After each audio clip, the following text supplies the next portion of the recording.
రా కదలరా అని చెప్పేసి ఇరుకు సందుల్లో ప్రోగ్రాం పెడితే జనం ఎక్కువ కనిపిస్తారు. వాళ్ళ యొక్క డ్రోన్ కెమెరా షాట్స్ కి కావచ్చు, వాళ్ళ ఆర్భాటాన్ని చూపించుకోవడానికి ఇరుకు సందులో ప్రోగ్రాం పెట్టి చంద్రబాబు నాయుడు గారు అప్పుడు ఎంతమందిని బలిగొన్నారండి?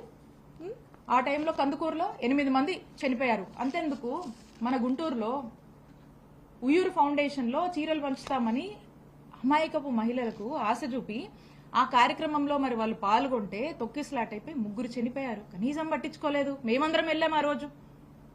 3 మహిళలు చనిపోయారు ఆ రోజున. తిరుపతిలో మనం చూసాము, ఆ క్యూ లైన్ లో మరి 6 చనిపోయారు. దాదాపు 53 మందికి పైగా చంద్రబాబు నాయుడు గారి కార్యక్రమాల వల్ల ఆయన యొక్క ప్రచార యావకు బలైపోయినటువంటి వారు. నేను అడుగుతా ఉన్నాను చంద్రబాబు నాయుడు గారిని, మరి ఈ హత్యలన్నీ ఏంటి? ఈ హత్యలన్నీ ఏంటి? చంద్రబాబు నాయుడు గారు వీటికి సమాధానం చెప్పాలి. ఖచ్చితంగా వీటికి సమాధానం చెప్పాలి.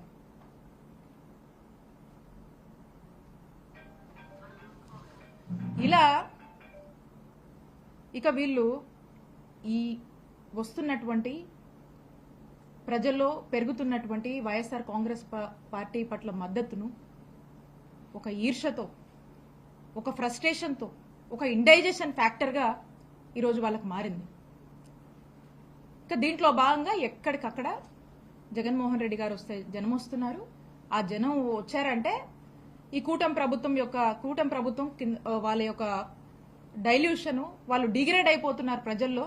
కూటమి ప్రభుత్వం యొక్క ఉనికి తగ్గుతుంది, ఈ ప్రభుత్వం ఫెయిలియర్ అని చెప్పి ప్రజలు మాట్లాడుతున్నారు అనేటువంటి విషయాన్ని గ్రహించుకొని వీళ్ళు ఇక ఏదో ఒక డైవర్షన్ పాలిటిక్స్ చేస్తూ ఉంటారు. మనం చూస్తూ ఉన్నాం రీసెంట్ టైమ్స్ లో ఒక